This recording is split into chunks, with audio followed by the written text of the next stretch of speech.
Assalamualaikum warahmatullahi wabarakatuh. Perkenalkan, nama saya Faik Ridho Nugroho dari kelas 10C. Pada kesempatan kali ini saya akan menjelaskan sejarah dari kerajaan Hindu dan Buddha. Yang pertama, kerajaan Hindu yaitu Kerajaan Kutai. Kerajaan Kutai adalah kerajaan pertama Hindu di Indonesia dan berdiri pada abad keempat sampai 5 Masehi. Ada pula kerajaan ini terletak di Muara Kaman, tepi Sungai Mahakam, Kalimantan Timur. Raja-rajanya yaitu ada Dewangga, Aswawarman, Mulawarman, dan Despasetya. Lalu ada juga peninggalannya yaitu 7 prasasti Yupa. 7 prasasti Yupa ini penulisannya menggunakan aksara Palawa dalam bahasa Sanskerta. Terkandung di dalam Yupa ini yaitu silsilah raja yang memerintah kerajaan Kutai, lalu ada wilayah letak geografis dari kerajaan ini yaitu di tepi Sungai Mahakam, Kalimantan Timur. Yang selanjutnya adalah persebaran agama Hindu di masa Raja Aswawarman, penyebutan Aswawarman sebagai pendiri dinasti Kutai, lalu diberikan gelar Wangsakerta, yaitu pembentuk keluarga kerajaan atau raja. Yang kelima, kekuasaan kerajaan Kutai hampir mencakup seluruh Kalimantan Timur.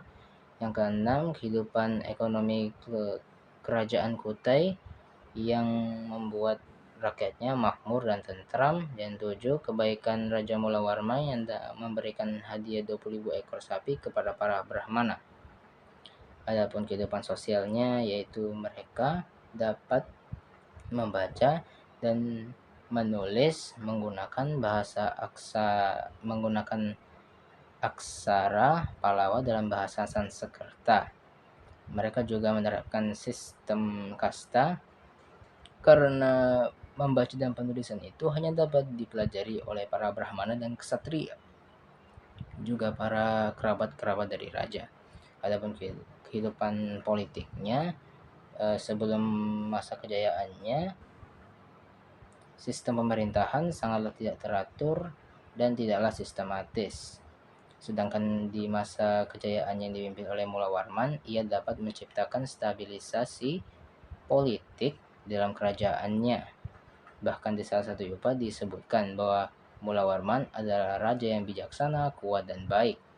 Adapun kehidupan ekonominya, pada saat itu kan mereka berada di tepi Sungai Mahakam, karena itulah mata pencarian utama mereka adalah pertanian. Selain bertani, mereka pun berternak sapi.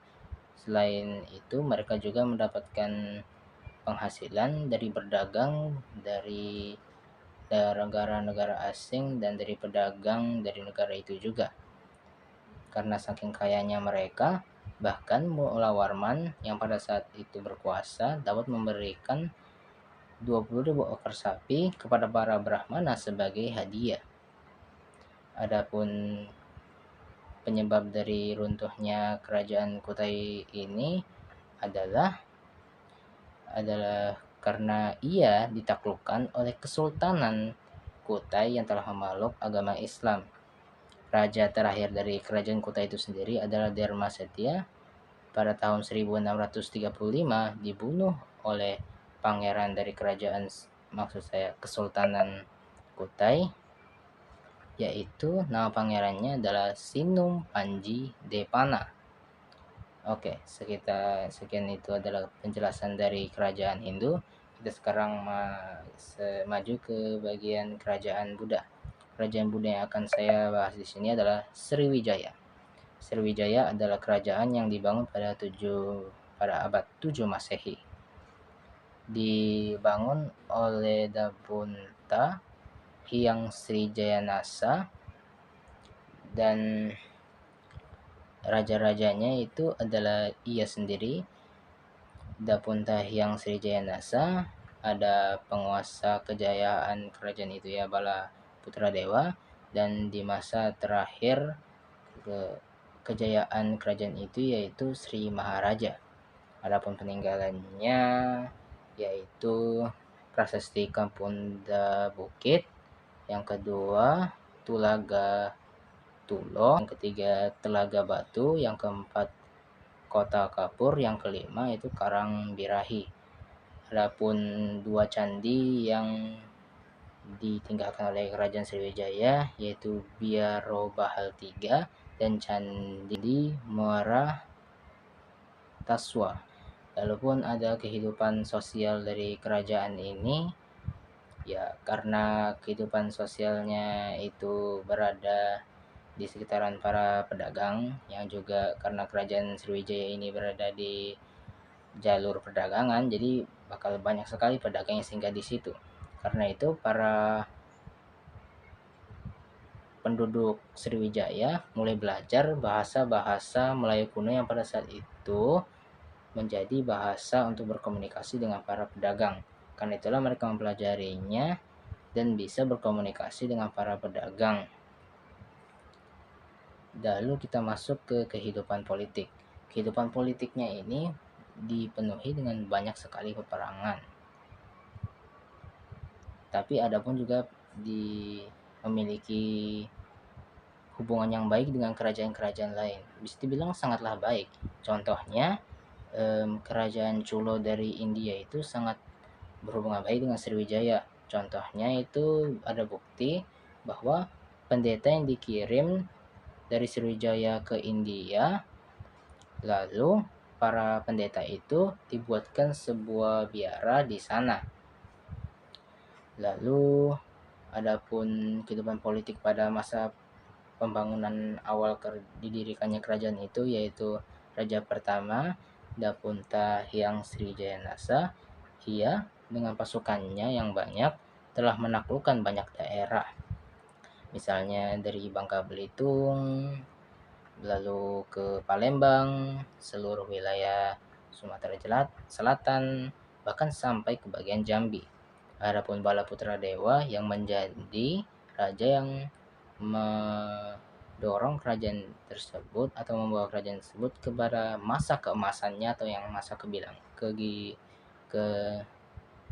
kalau pokoknya masa yang paling paling berjaya bagi mereka. Adapun raja terakhir dari masa kejayaan keemasan itu pun yaitu Sri Maharaja. Dari kurun waktu dari Raja Bala Putra Dewa dan Sri Maharaja, mereka telah menaklukkan banyak sekali kerajaan, mulai dari bagian Jawa Barat, Kalimantan Barat, lalu ada Bangka Belitung, Singapura, Malaysia, dan bagian selatan dari Thailand. Setelah itu kita masuk ke bagian kehidupan ekonomi. Kehidupan ekonomi kerajaan ini itu dipasok oleh pertanian. Oleh karena itu, mereka memanfaatkan hal tersebut untuk menjual hasil pertanian mereka kepada para pedagang yang singgah di kerajaan mereka.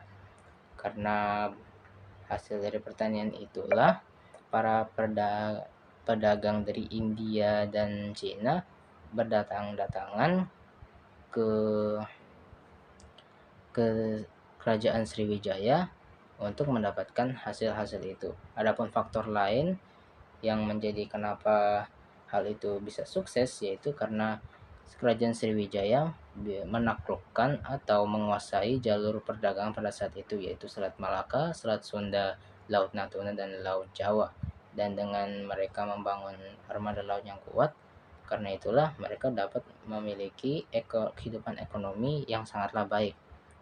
Adapun masa keruntuhan dari kerajaan Sriwijaya, kerajaan ini setelah masa kehilangannya terjadi kemunduran, dan sejak saat itu banyak sekali pemberontakan dan pengaruh dari kerajaan lain ataupun serangan dari kerajaan lain yang melemahkan kerajaan ini hingga pada masa terakhirnya dan masa yang paling jatuhnya, dan ketika di abad ke-14 akhirnya kerajaan ini takluk diakibatkan serangan dari kerajaan Majapahit. Sekian, itu adalah penjelasan dari saya. Mohon maaf jikalau saya ada sedikit kesalahan dan sedikit salah kata dan kekurangan informasi. Mohon maaf dari saya. Wassalamualaikum warahmatullahi wabarakatuh.